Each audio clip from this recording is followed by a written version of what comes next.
नमस्कार दोस्तों, welcome back to new another video. मेरा नाम है अक्षय और आप देख रहे हैं यूजुअल टेक। स्वागत है आपका मेरे यूट्यूब चैनल में।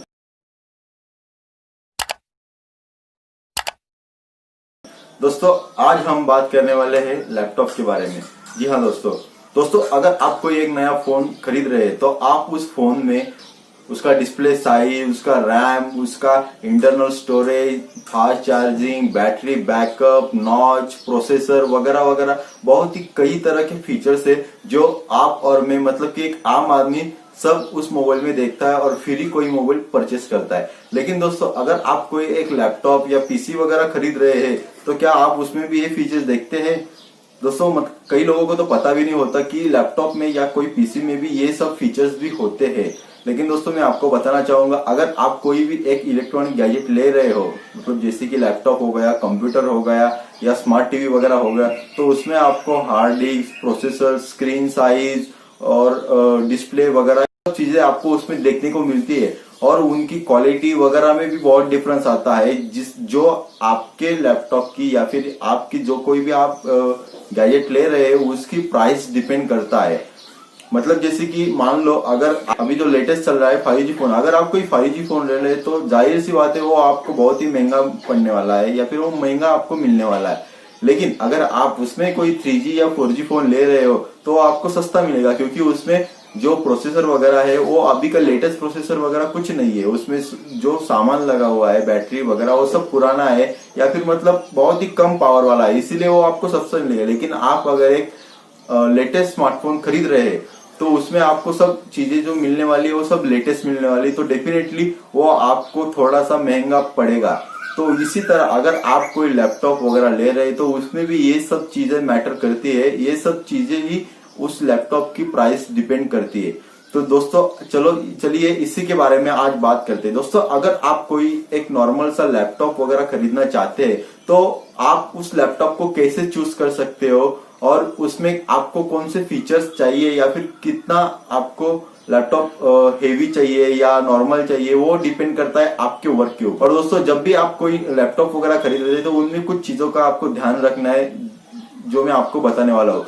सबसे पहले आता है डिस्प्ले, फिर आता है बाद में रैम, फिर हार्ड डिस्क, फिर आता है प्रोसेसर, फिर आता है उसका ऑपरेटिंग सिस्टम। अगर ये सब चीजें आप अच्छे से देखकर आपका लैपटॉप ले रहे हो तो डेफिनेटली आप एक अच्छा लैपटॉप ले सकते हो, आप एक अच्छा लैपटॉप परचेस कर सकते हो। दोस्तों, सबसे पहले बात करते हैं डिस्प्ले के बारे में। दोस्तों, अगर आप कोई लैपटॉप वगैरह ले रहे तो उसकी साइज जो रहती है वो शुरू होती है 10 इंच से लेके, मतलब 10, 11, 12, 13, 14, 15, 16, वो आगे जाके बहुत बड़ी आप ले सकते हैं जो आपकी रिक्वायरमेंट है उसके हिसाब से। फिर आता है उसमें जो डिस्प्ले आता है, उसमें डिस्प्ले में बहुत सारे वेरिएंट वगैरह आते हैं। जैसे कि पहले तो आता है एलसीडी डिस्प्ले, फिर आता है एचडी, फिर आता है एफएचडी यानी कि फुल एचडी, फिर अभी जो टॉप में चल रहा है वो आता है यूएचडी यानी कि अल्ट्रा एचडी जिसे हम बोलते हैं, और उसका अदर नेम है 4K डिस्प्ले। तो ये सब जो है ये बेसिकली डिस्प्ले की टाइप है, जो आपकी रिक्वायरमेंट हो उस डिस्प्ले का आप लैपटॉप खरीद सकते हैं। और दोस्तों, बताना चाहूंगा, अगर आप कोई एलसीडी या फिर एचडी डिस्प्ले ले रहे हो आपके लैपटॉप में तो डेफिनेटली वो लैपटॉप आपको सस्ता पड़ेगा, क्योंकि वो डिस्प्ले जो है वो नॉर्मली डिस्प्ले है और बहुत ही पॉपुलर डिस्प्ले, मतलब सब लोग उसे ही यूज करते हैं, तो आपको बहुत ही सस्ता मिलेगा, सस्ते लैपटॉप में देखने को मिल जाएगा। लेकिन अगर आप एक अच्छा सा लैपटॉप, एक अच्छा सा स्क्रीन डिमांड कर रहे हो, मतलब जैसे कि फुल एचडी डिस्प्ले आपको चाहिए या फिर यूएचडी यानी कि 4K डिस्प्ले आपको चाहिए, तो जो अभी लेटेस्ट चल रहा है तो डेफिनेटली वो आपको बहुत ही एक्सपेंसिव लैपटॉप में ही देखने को मिलने वाला है। दोस्तों, तो अभी आता है सबसे मेन पार्ट जो कि है प्रोसेसर। दोस्तों, आपके मोबाइल फोन में भी कोई ना कोई प्रोसेसर होगा ही, उसी तरह लैपटॉप में भी प्रोसेसर होता है। और लैपटॉप मतलब मोबाइल में जैसे जो कि प्रोसेसर रहते हैं वो बहुत सी मतलब कंपनियां हैं जो मोबाइल के प्रोसेसर बनाती है, जैसे कि स्नैपड्रैगन हो गया, हेलियो हो गया या फिर किरिन हो गया। तो बहुत सी कंपनियां जो मोबाइल के प्रोसेसर बनाती है, लेकिन कंप्यूटर की जो प्रोसेसर बनाते हैं वो पॉपुलर दो ही कंपनियां हैं जिसका नाम है इंटेल और एएमडी। तो इन्हीं दोनों कंपनी के जो प्रोसेसर है वो मार्केट में बहुत ही फेमस है और उनके जो प्रोसेसर रहते हैं वो बहुत ही अच्छे और अपडेटेबल रहते हैं। दोस्तों, अगर आप कोई लैपटॉप ले रहे हैं तो आपको लैपटॉप के स्पेसिफिकेशन में देखने को मिलने वाला है, जैसे कि आपके मोबाइल के स्पेसिफिकेशन में आपको देखने को मिलता है स्नैपड्रैगन 765 या 710 ये जो 710 जो है ये नंबर रहता, प्रोसेसर का नंबर रहता। उसी तरह लैपटॉप में भी अगर आप कोई लैपटॉप खरीद रहे तो वहां पे आपको लिखा आएगा i3 processor, i4 processor, i5, i6, i8, i9, i7, बहुत से ऐसे टाइप रहते हैं प्रोसेसर के।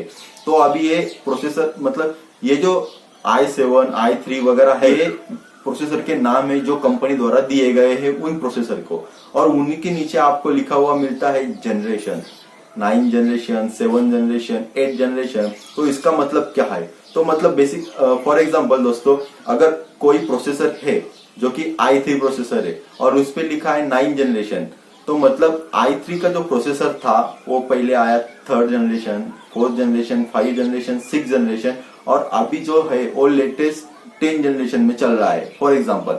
तो इसका मतलब जो 9 वाला प्रोसेसर था i3 का, उससे 10 वाला है अपग्रेडेबल है। मतलब जो पहले वाले प्रोसेसर थे उससे 10 वाला जो प्रोसेसर है वो अपडेटेबल है और वो लेटेस्ट है। उसका मतलब ये होता है, इसीलिए वहां पे नीचे मेंशन किया हुआ रहता है जनरेशन। तो दोस्तों उम्मीद है आपको उम्मीद है आपको प्रोसेसर के बारे में तो काफी जानकारी मिल गई होगी। दोस्तों आगे बात करते हैं कोर्स के बारे में। तो अभी कोर्स क्या है वो मैं आपको समझाने जाता हूँ। दोस्तों अगर आप कोई प्रोसेसर ले रहे हैं तो उसमें आपको मिलने वाले डुअल कोर यानी कि 2 कोर्स, अगर ले रहे हैं आप क्वाड कोर यानी कि 4 कोर्स, अगर आप ले रहे ऑक्टा कोर्स यानी कि 8 कोर्स। तो अभी कोर्स क्या है दोस्तों मैं आपको बताना चाहूंगा।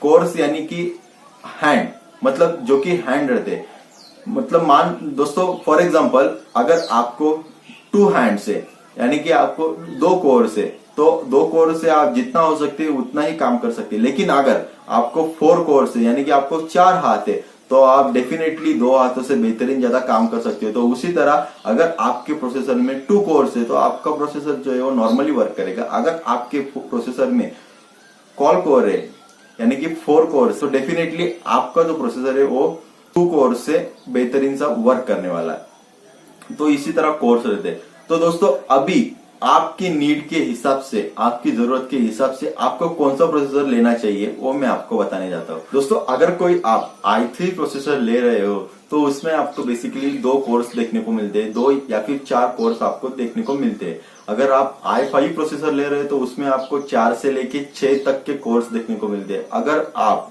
i7, i9 प्रोसेसर ले रहे हो तो उसमें आपको देखने को मिलते हैं 8 से लेके 9 कोर्स तक आपको उसमें देखने को मिलते हैं। दोस्तों इसका मतलब ये है कि जितना ज्यादा आपके प्रोसेसर में कोर्स होगा उतना ज्यादा आपका प्रोसेसर फास्ट वर्क करेगा, उतना ज्यादा बेहतरीन परफॉर्मेंस आपका लैपटॉप देने वाला है। तो सिंपल सी बात है, अगर आप जितने ज्यादा कोर्स लेंगे तो वो प्रोसेसर उतना ही महंगा पड़ेगा, और वो आपको ज्यादातर मतलब महंगे लैपटॉप्स या मतलब जो एक्सपेंसिव लैपटॉप रहते हैं उन्हीं में आपको देखने को मिलने वाला है। दोस्तों अभी आपको कौन सा प्रोसेसर लेना चाहिए, तो दोस्तों ये डिपेंड करता है आपके यूज के ऊपर। तो दोस्तों अगर आप एक नॉर्मल यूजर है यानी कि आप एक ऑफिस वर्क कर रहे हैं, पावर पॉइंट चला रहे हैं, वर्ड चला रहे हैं, माइक्रोसॉफ्ट वगैरह रन कर रहे हैं, थोड़ी सी ब्राउजिंग वगैरह कर रहे हैं, सोशल मीडिया वगैरह कर रहे हैं, तो आप i3 प्रोसेसर के साथ में बिल्कुल जा सकते हैं, डेफिनेटली जा सकते हैं, क्योंकि ये प्रोसेसर आपको बेहतरीन ऐसा परफॉर्मेंस देगा इन नॉर्मल यूजर के लिए। अगर आप एक नॉर्मल हेवी यूजर है, मतलब कि आप दोनों वर्क कर रहे हैं, मतलब ऑफिस वर्क भी कर रहे हैं और थोड़ा बहुत आप उसमें गेम भी खेल रहे हैं या स्ट्रीम वगैरह कर रहे हैं, तो आप उसमें i5 प्रोसेसर आप ले सकते हैं जो कि आपको बेहतरीन सा परफॉर्मेंस देगा और बहुत ही अच्छा वर्क करेगा आपके लैपटॉप के परफॉर्मेंस पे। अगर आप थोड़ा हेवी यूजर है, मतलब आप नॉर्मल सी एडिटिंग वगैरह करते हैं वीडियो की वगैरह, यूट्यूब वगैरह के लिए या शॉर्ट फिल्म वगैरह के लिए, नॉर्मल से आप वीडियो एडिटिंग वगैरह करते हैं, फोटोशॉप वगैरह यूज करते हैं, अगर आप एक फोटोग्राफर है प्रोफेशन से, तो आप i7 इंटेल के प्रोसेसर के साथ में बिल्कुल जा सकते हैं, क्योंकि ये प्रोसेसर थोड़ा हेवी आता है और ये हेवी उसके लिए बनाया गया है। तो दोस्तों लास्ट में आता है, अगर आप मतलब एक 4K वीडियो वगैरह एडिटिंग कर रहे हैं या मतलब बहुत ही हेवी यूज कर रहे हैं, आपका जो यूजेज है वो बहुत ही हेवी है, फोटो वगैरह बना रहे हैं आप या स्ट्रीमिंग वगैरह खेल रहे हैं, हाई क्वालिटी गेम खेल रहे हैं जैसे कि PUBG हो गया, कॉल ऑफ ड्यूटी हो गया और GTA 5 हो गया, ऐसे आप मतलब आप बहुत हेवी एप्लीकेशन यूज कर रहे हैं, तो आपको जाना चाहिए i7 प्रोसेसर के साथ में, जो कि आपको बेहतरीन ऐसा परफॉर्मेंस देने वाला है। दोस्तों अगला पार्ट है सबसे इम्पोर्टेंट, रैम यानी कि रैंडम एक्सेस मेमोरी। तो बेसिकली रैम जो वर्क करता है उसके बारे में आपको बताना चाहूंगा। मतलब रैम जो रहता है वो रैम आप एप्लीकेशन यूज कर रहे हैं आपके मोबाइल फोन में या फिर आपके लैपटॉप वगैरह में, तो जो भी एप्लीकेशन आप ओपन कर रहे हैं वो रैम के थ्रू या फिर रैम में ही ओपन हो रहे हैं, तो रैम ये काम करता है आपके एप्लीकेशन को रन करने का काम करता है। तो दोस्तों अभी जानेंगे कि आपको कौन से प्रोसेसर के साथ में कौन सी रैम सफिशिएंट रहेगी या कौन सी रैम अच्छी रहने वाली है। तो दोस्तों अगर आप एक i3 प्रोसेसर ले रहे हैं तो उसके साथ में आपको 4 GB तक की रैम चाहिए ही चाहिए, जो कि आपको बेहतरीन सा परफॉर्मेंस देगी और अच्छा सा एक्सपीरियंस भी देगी। अगर आप i5 प्रोसेसर ले रहे हैं तो उसमें आपको कम से कम 6 GB तक की रैम चाहिए ही चाहिए। मतलब आप थोड़े ज्यादा ही ले सकते हैं, लेकिन कम से कम मिनिमम आपको 6 GB तक की रैम चाहिए। अगर आप i7 या i9 प्रोसेसर ले रहे हैं तो आपके कंप्यूटर में कम से कम 8 GB से लेके 12 GB तक या फिर ज्यादा भी रैम आप उसमें ले सकते हैं। और दोस्तों आपको एक बात बताना चाहूंगा, 2 टाइप में रैम आती है आपके लैपटॉप में। एक जो होती है वो फिक्स रैम होती है और दूसरी जो होती है जो एक्सपेंडेबल रैम होती है। अभी फिक्स रैम और एक्सपेंडेबल रैम में क्या डिफरेंस है? दोस्तों जो फिक्स रैम रहती है वो रैम जो आपको कंपनी की द्वारा दी गई है उतनी ही रैम आप उसे लाइफ टाइम तक यूज कर सकते हैं। लेकिन अगर आपके कंप्यूटर में एक्सपेंडेबल रैम है, ये एक्सपेंडेबल रैम यानी कि आप उसे चाहे तो आप उसे बढ़ा सकते हैं। मतलब फॉर एग्जांपल आपने आज लैपटॉप लिया, 2-4-5 महीने या फिर 1 साल के बाद में आपको लगा आपके यूज बढ़ गया, तो आपको लगा कि मुझे रैम बढ़ानी चाहिए, तो अगर आपके पास में एक्सपेंडेबल रैम का ऑप्शन है आपके लैपटॉप में, तो आप बेझिझक सर्विस सेंटर में जाके आपकी लैपटॉप की रैम एक्सपेंडेबल कर सकते हैं, यानी कि आपकी रैम बढ़ा सकते हैं आपकी जरूरत के हिसाब से। तो दोस्तों ये 2 फीचर्स रहते हैं रैम में। दोस्तों अगला और सबसे मेन पार्ट है ग्राफिक्स। ग्राफिक्स अभी क्या है वो आपको मैं समझाने जाता हूँ। जो भी आपको डिस्प्ले में दिखाया जाता है, आपके मोबाइल में हो या आपके लैपटॉप में हो, तो उसे बोलते हैं ग्राफिक्स। कई लैपटॉप में आपने देखा होगा बहुत ही क्लियर आपको इमेज या वीडियो आपको देखने को मिलती है, लेकिन कई दूसरे में या कई डिवाइसेस में आपको वो इमेज, वही सेम इमेज आपको थोड़ा डल देखने को मिलता है या फिर थोड़ा मतलब इतना ब्राइट नहीं होता जितने दूसरे लैपटॉप में। तो इसका डिपेंड आता है ग्राफिक्स पे। तो दोस्तों ग्राफिक्स बेसिकली ग्राफिक्स जो आती है वो 2 से लेके 4 GB तक की ग्राफिक्स आती है। तो दोस्तों अगर आप लैपटॉप ले रहे तो ये सबसे मेन फीचर्स है जो आपको वर्क करने वाला है। ग्राफिक्स 2 टाइप होते हैं, जो आता है इंटीग्रेटेड ग्राफिक्स और दूसरा आता है डेडिकेटेड ग्राफिक्स। तो दोस्तों अभी इंटीग्रेटेड और डेडिकेटेड क्या है वो आपको मैं समझाना चाहता हूँ। तो इंटीग्रेटेड ग्राफिक में होता ऐसा है, अगर मान लो आपके लैपटॉप में 6 GB की रैम है और आपको 2 GB की इंटीग्रेटेड ग्राफिक्स है, तो मतलब जो ग्राफिक्स कार्ड आपको दिया गया है वो अलग से ग्राफिक्स कार्ड नहीं दिया गया है, आपके रैम में ही वो फिक्स किया गया है। तो मतलब अगर आपका लैपटॉप की रैम 6 GB है तो उसमें से 2 GB सिर्फ ग्राफिक्स ही यूज करने वाला है। मतलब आपको कितना रैम मिल रहा है? खाली 4 GB रैम आपको कंप्यूटर में वर्क करने को मिल रहा है, जो कि आपको सफिशिएंट नहीं है। तो दोस्तों उसी की जगह पे अगर आपको डेडिकेटेड ग्राफिक्स कार्ड दिया गया हो 2 GB तक का, तो इसका मतलब अगर आपके लैपटॉप में 6 GB की रैम है और 2 GB का डेडिकेटेड ग्राफिक्स कार्ड है, तो टोटल हो गए 6 GB रैम और 2 GB का डेडिकेटेड ग्राफिक्स, टोटल हो गया 8 GB। मतलब आप उसे मान सकते हैं कि आपके लैपटॉप में 8 GB तक की रैम है। तो सबसे मेन पार्ट होता है ग्राफिक्स। तो मैं रिकमेंड करूंगा आपको डेडिकेटेड ग्राफिक्स कार्ड का ही लैपटॉप आप परचेस करें। दोस्तों अगला पार्ट है हार्ड डिस्क। हार्ड डिस्क यानी कि आप जो भी मटेरियल आपके लैपटॉप में जो स्टोर कर रहे हैं या सेव कर रहे हैं, वो जो सब सेव हो रहे हैं, जो कि सब स्टोर हो रहे हैं, वो सब स्टोर होते हैं आपके हार्ड डिस्क में।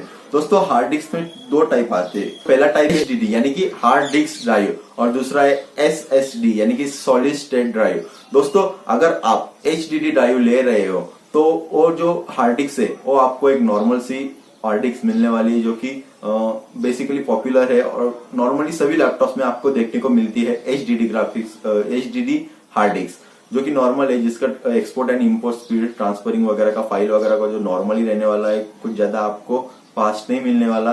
और दूसरा आता है SSD हार्ड डिस्क जो होती है दोस्तों, ये मतलब एक अच्छी मानी जाती है, एक्सपेंसिव लैपटॉप में ही देखने को मिलती है, मतलब थोड़े महंगे से लैपटॉप में आपको देखने को मिलती है SSD हार्ड डिस्क, जो जिसका ट्रांसपोर्ट मतलब इंपोर्ट और एक्सपोर्ट का ट्रांसफरिंग का जो स्पीड रहता है वो बहुत ही तेज रहता है और बहुत ही आपको कमाल का एक्सपीरियंस देता है। तो उसमें आपको मिलता है 512 GB से आपको शुरुआत रहती है 1 TB 2 TB तक की। तो आप अपने यूज के हिसाब से, आप अपनी नीड के हिसाब से उस तरह के हार्ड डिस्क आप चूज कर सकते हैं। दूसरी का पार्ट आता है ऑपरेटिंग सिस्टम। तो दोस्तों बेसिकली पुराने लैपटॉप, पुराने कंप्यूटर्स या लैपटॉप जो होते थे उसमें आपको नॉर्मली डॉस ऑपरेटिंग सिस्टम मिलता था, जो कि एक नॉर्मल ऑपरेटिंग सिस्टम का कुछ इतना अट्रैक्टिव वगैरह नहीं था। उसमें जैसे कि आजकल के जमाने में जो आपको लैपटॉप में जो आइकॉन्स वगैरह देखने को मिलते हैं आपके एप्लीकेशंस वगैरह के, वो उतना डॉस में नहीं था। लेकिन अगर आप एक विंडोज ऑपरेटिंग सिस्टम वाला लैपटॉप लेते हो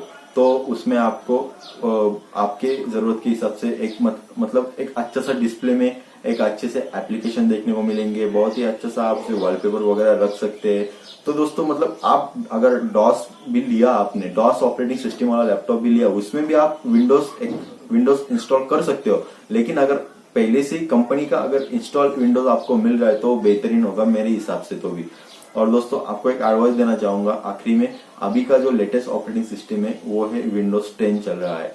तो अगर आप कोई लैपटॉप वगैरह परचेस कर रहे हैं तो ख्याल रखिए उसमें विंडोज 10 ही हो, मतलब जो आपको लेटेस्ट एक्सपीरियंस देगा। तो दोस्तों बस, अगर वीडियो आपको अच्छी लगी हो, जानकारी आपको अच्छी लगी हो, तो आपके दोस्तों के साथ में शेयर करें, वीडियो को लाइक करें और चैनल को सब्सक्राइब करना मत भूलिए। जय हिंद, जय महाराष्ट्र।